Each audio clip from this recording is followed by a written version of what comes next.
Welcome to Alaska Weather, a production of Alaska Public Media and the National Weather Service, Alaska Region. Produced and broadcast daily from the studios of KAKM, Alaska Weather provides complete forecasts, public, marine, and aviation for all of Alaska. Alaska Weather is made possible by the following sponsors.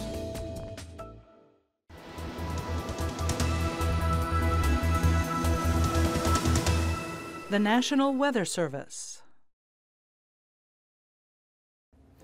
Good evening, everyone. I'm meteorologist Dave Snider with the National Weather Service. It's the 29th of November, and as always, we encourage you to stay up to date with your local weather information around Alaska. You can do that a lot of different ways. On social media, find us on Facebook at NWS Alaska. Many of you have, and we thank you for participating and sharing with and adding to our message there. We do appreciate your reports and certainly your pictures from your part of Alaska.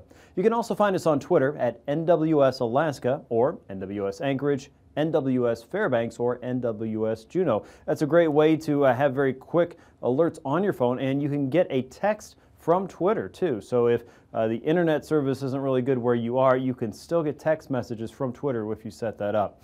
Weather.gov/Alaska is the easiest way to find us online, and from there you can hop off to any other part of our National Weather Service offerings around Alaska, including the Alaska Aviation Weather Unit, information from the Tsunami Warning Center in Palmer, Alaska, or the Alaska Pacific River Forecast Center. And if none of that is working for you, or you just have a general question about the weather, or would like to share something with the Alaska Weather TV team, feel free to email me anytime, david.snider@noaa.gov. Happy to talk to you there. Here's a look at the hazardous weather situation across Alaska as we go through the next 24 to 36 hours or so. Wind advisories are posted for the Deltana and Tanana Flats region, as well as the eastern Alaska Range passes. Now, specifically, we're talking about the Tok cutoff area around Delta Junction, and then further on to the west. And most of that is going to be strong southerly winds, starting out around 25 miles per hour or so, and maybe as strong as 40 miles an hour sustained. But the gusts may reach upwards of 50 to 60 miles per hour. So if you're planning to drive through that region, you might have to hold on to the steering wheel just a little bit harder there. Obviously, there's going to be some turbulence in that region as well for our general aviation community. Out to the west, the orange color indicates a watch. That is a winter storm watch at this point. We're thinking that there may be enough snow and possibly enough wind to create some poor conditions out there to be moving around. So 5 to 8 inches of snow right now is the best guesstimate for snow forecast, and maybe as much as 14 inches in some cases for our Bering Strait communities, the western end of the Seward Peninsula, and St. Lawrence Island. The other addition here, not colored in on the map, but the region here around the Chukchi Sea is also going to be dealing with snowfall, at least several inches, maybe as much as 6 and perhaps as much as 8. And there will be some wind with that. So those two things combined, it could approach some pretty poor visibility in many locations, and the National Weather Service team in Fairbanks is watching that very carefully. So if you're in the Wainwright to Point Hope and into the Kotzebue Sound communities, even the lower Noatak, keep an eye on the weather the next day or so and watch for any alerts that could tell you that the weather is looking like it could get that serious. So snow and wind also possible up north. Here's a look at the satellite picture. The Bering Sea monster is still there, though it's not quite as intense as it was yesterday when it dropped below 950 millibars around Sand Point. The circulation is spinning off waves of storm energy across the Gulf of Alaska, and the bright white tops you see here that look like bubbles of clouds are indeed convective bubbles of clouds. Showers and even thunderstorms have been noted crossing the Gulf today, and some of those have been showing up inside of southeast and the archipelago there. So this is a very active weather system, and one that is capable of supporting some pretty unstable weather even in kind of an atypical time of the year to see that happening across the Gulf of Alaska. Not impossible, just a little bit more on the unusual side.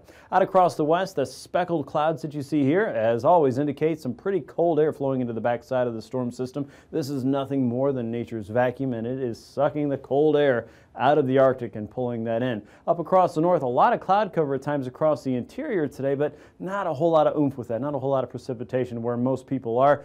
We continue to see some spotty areas of snow showers there, some of those down around St. Mary's, it looks like, and all this cold is also working to grow the ice. We'll take a look at that coming up in our marine segment in just a little bit, especially looking at Norton Sound.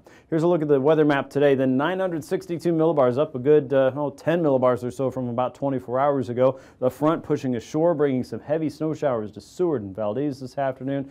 Rain and some thunderstorms across central and southern parts of southeast and out over the Gulf waters.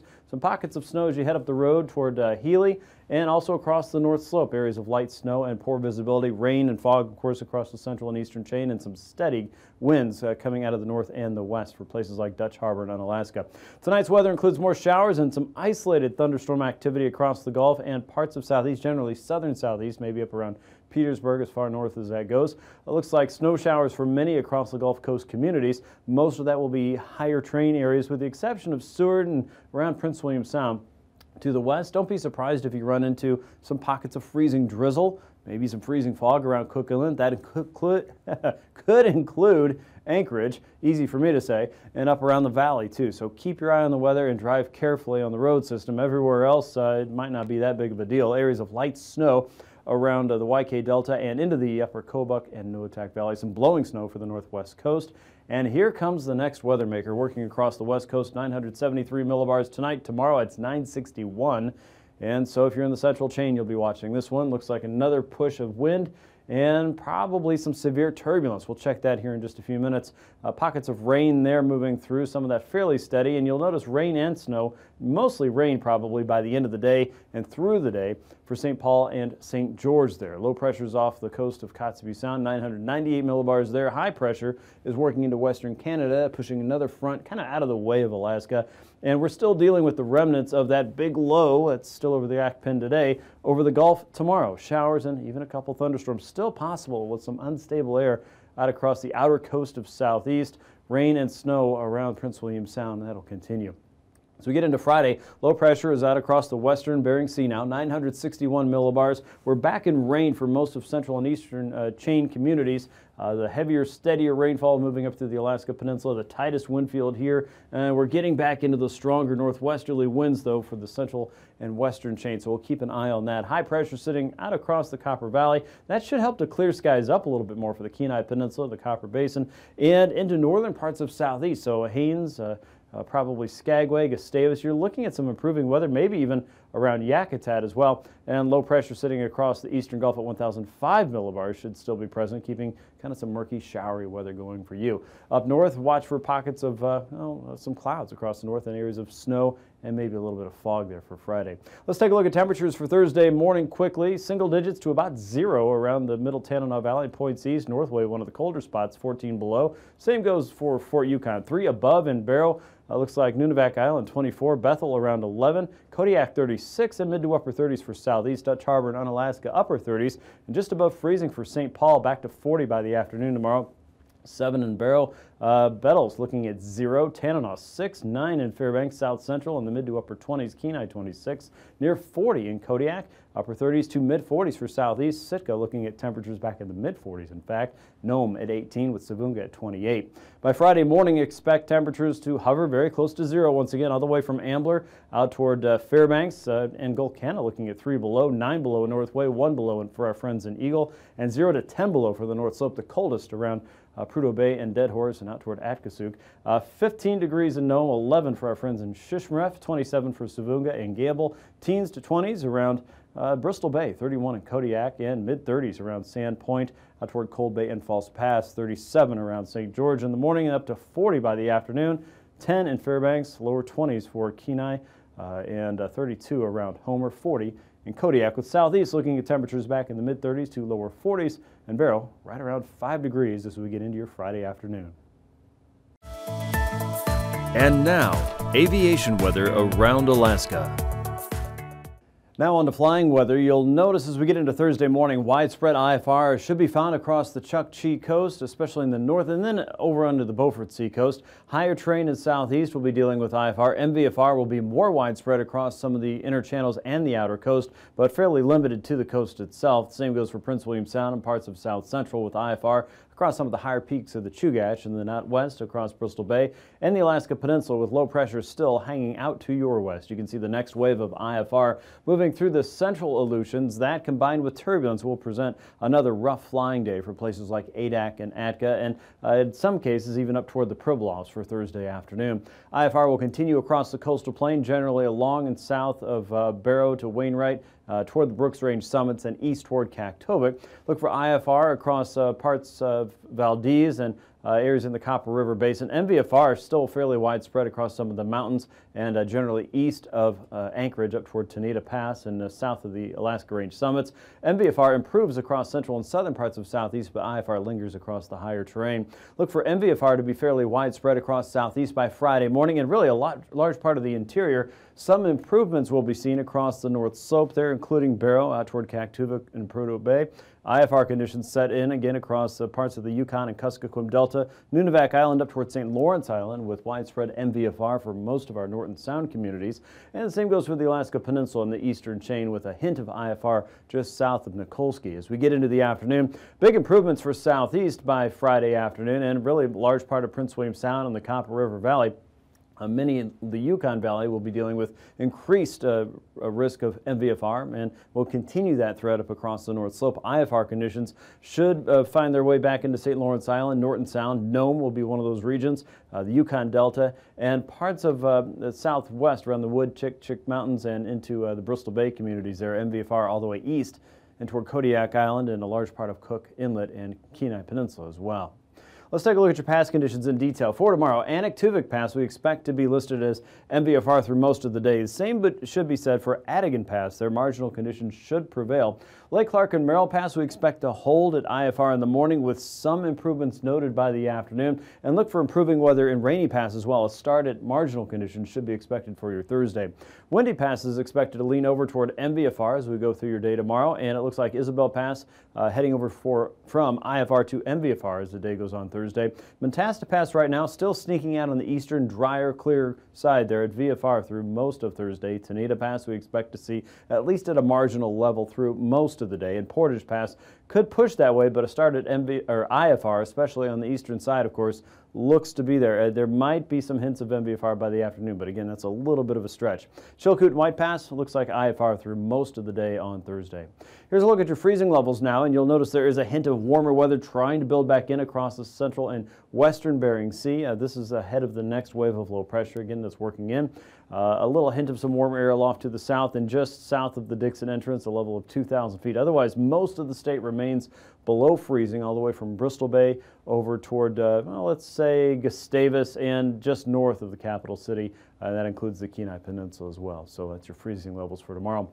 Icing potential then. The bulk of the moisture and the best freezing levels are still a little bit on the higher side, between 6,000 and 7,000 feet for most of the Gulf Coast communities there, with a threat for at least isolated moderate. And along and ahead of the next wave of low pressure in the Bering, those levels are much higher, anywhere from 9 to about 10,000 feet. And you can see around the Brooks Range and all the way out to just north of the Bering Strait levels there, at least above 4,000 feet right now. The jet streams responsible for that, we've got a north and easterly flow across the Arctic, 75 to 80 knots, the main corridor for storm energy coming in off the North Pacific, 110 to 150 knots, and a ridge building across the west with a trough digging in the even further west. And our current wave of weather is still working eastward. This promises to bring some much colder weather to the lower 48. At 9,000 feet, you see low pressure in the Gulf. Wind speeds there between 25 and 40 knots. A southwesterly flow gentle into southeast. More of an easterly flow for the North Slope, and a broad west and southwesterly diverging or splitting flow across the west coast. Wind speeds just to the west of St. Matthew at 55 knots. You can see stronger winds there as well at 3,000 feet. Generally a west and southwesterly flow across the interior. You have some influence from that northeasterly flow in the North Slope, and there's our low pressure system here, still guiding in south and westerly winds for southeast at 3,000 feet. Turbulence will be choppy mainly in the morning for southeast below 6,000 feet. Considerable moderate there. The big focus for big wind, though, and turbulence remains across the eastern Aleutians and the southern end of the Alaska Peninsula below 4,000 feet. Back with your Marines in just a minute.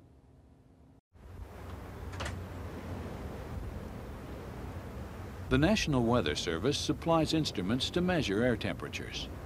The wet and dry bulb temperature shelter and the sling psychrometer use muslin wicking wetted with distilled water or the purest water available. If the apparent wind is under 9 knots, you must whirl the psychrometer. The passage of air over the wet bulb will provide sufficient evaporation for an accurate reading. The temperature will drop quite rapidly and then more slowly.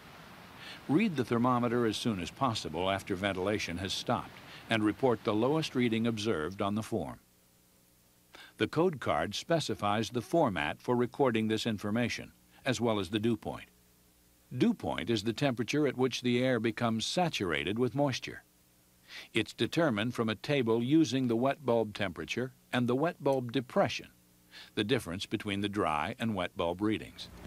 In addition to the sling psychrometer on board ships, they often use a temperature shelter for the determination of wet and dry bulb temperatures. Now you got to remember to keep the reservoir here filled with waters so as you can avoid an erroneous reading on the wet bulb temperature. Now in this area, the determination of dew point doesn't seem too important. But up north, it's of vital importance in the prediction of fog. Sea level pressure is probably the most important measurement requiring great precision in observing. It is an excellent predictor of changing weather conditions. The pressure aneroid barometer is the standard pressure reading instrument for voluntary observing ships. It's installed and maintained by the National Weather Service. Pressure readings are recorded in millibars. Barometric pressure is probably the single most important piece of data that can be supplied by a ship for giving meteorological data. Now, the barometric pressure is important because it is what drives the wind field, and the wind field is what creates the waves. And obviously, the waves are of most importance to the mariner himself. Now, when you go to read the barometer, make sure that you're standing directly opposite the dial and you're looking straight down on the dial. Traditionally, mariners have also, they can't keep their fingers off it, and they give it a few taps to settle the needle, which may have been stuck. After that, be sure you get an accurate reading and record it in the appropriate code on the format. The recording device is called the barograph. It produces a permanent record of sea level pressure over time, called the barogram. The paper must be renewed once every 4 days when the clock is rewound. The barograph differs from the barometer only in one aspect. It records the actual barometric pressure on a revolving drum and an ink point pen. Now this gives an indication of a rise, a fall, or a steady state of the barometric pressure. In this case, in the last few hours, you can see a significant drop in the barometric pressure of about 2 millibars. Barogram trends are compared to the code card and reported as the appropriate number. Sea temperature is an important observation for the meteorologist and oceanographer. Reading the temperature of the ship's condenser intake water is the most popular method. Yeah, third, can you please give me the sea temperature? Remember, all temperatures are reported in Celsius.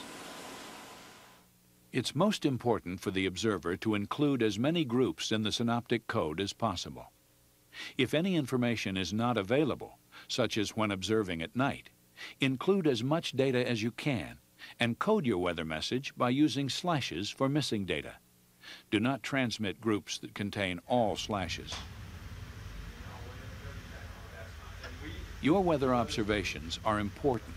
It's best to transmit reports as soon as possible after the observation has been taken. But if ship operations prevent transmission at or near the reporting hour, send the report as soon as you can. All reports begin with the code BBXX, the indicator for weather reports from a sea station. This is followed by the ship's radio call sign. This allows the communications network to route the data to the appropriate file for marine observations and to give credit to the ship for submitting the report. Ship's weather observations can be sent to the National Weather Service through U.S. Coast Guard stations, Inmarsat Coast Earth stations, and commercial shore radio stations. All completed ship's weather observation forms should be saved and mailed to your port meteorological officer using the provided postage-paid envelopes. These records are archived and made available to meteorologists and climatologists for research. Professional publications such as Marine Pilot Charts use the data as well. This is a never-ending process of collection, analysis, and forecasting. The marine weather forecast depends on the data collected by volunteer ship observers. Commercial ship routing services use it to plot the safest and most efficient course, since time is money for shipping companies. Scientists use the information to learn more about the oceans. The maritime community is particularly sensitive to and dependent on the weather. The accuracy of a high seas forecast is crucial to maintaining safety and meeting time schedules.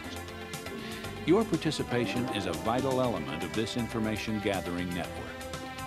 You will receive great satisfaction from participating in this program by knowing that your efforts result in safety for all those who go down to the sea in ships. Well, that's about it as far as reporting weather at sea goes. Remember, accuracy and timeliness of delivery. Only you know what the weather's like at your position at sea. Record it and report it.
And now, marine weather around Alaska.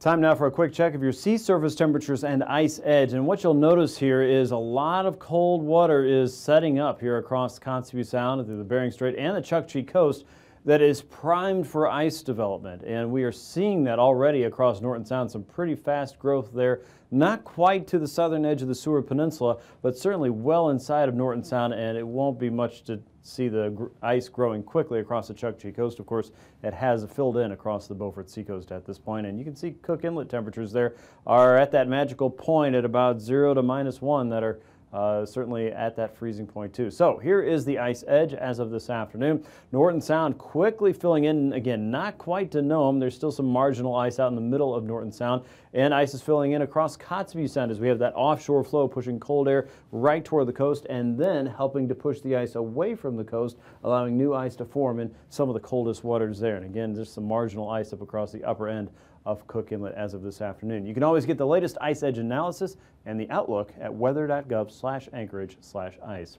Here's a look at the forecast now for southeast. Gales across the outer coast will continue 20 to 25, generally from the south and southwest.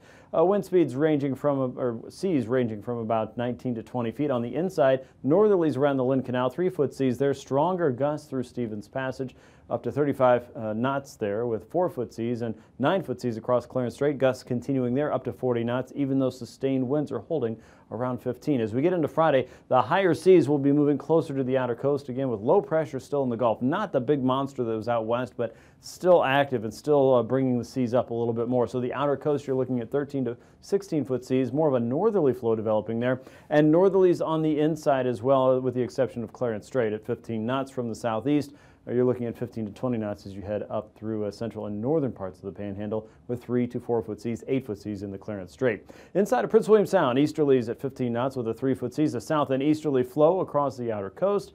You're looking at 12 to 13-foot seas as you head down toward the Barrens, and a north and easterly wind that's still going pretty well across Cook Inlet, 20 to 25 with 5 to 6-foot seas there on Thursday. By Friday, things are settling down a little bit more. A north and easterly flow for areas south and north of Kenai, 2 to 3-foot seas. There's southerlies on the western side of the Barrens, southwesterlies on the eastern side, and more of a northwesterly outflow there through Prince William Sound, Montague Island, and outside of Resurrection Bay, looking at 2-foot seas on the inside and 8 to 10-foot seas across north and western parts of the Gulf for Friday.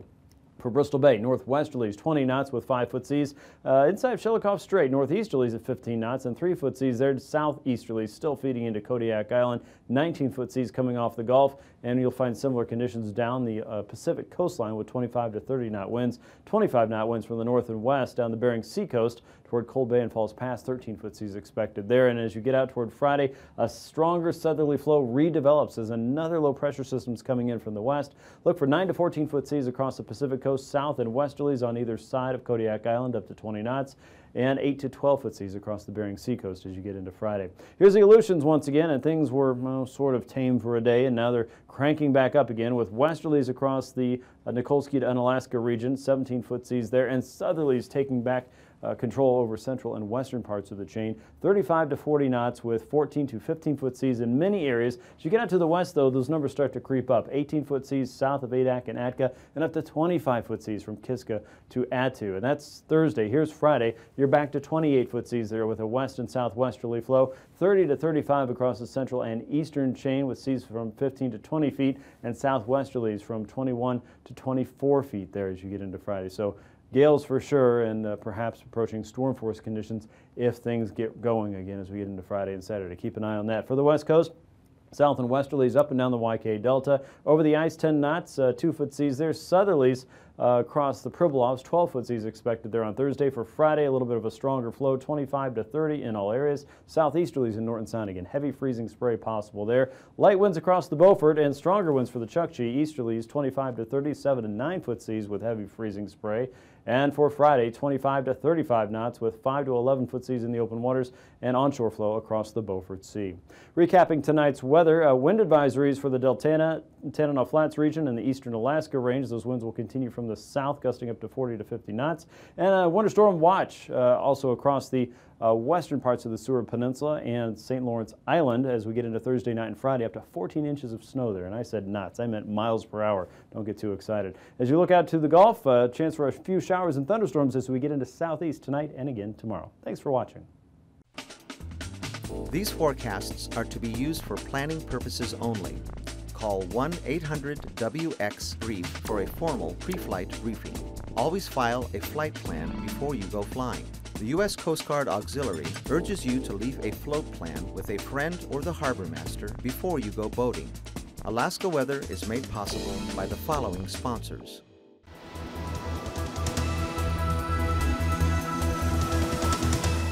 The National Weather Service.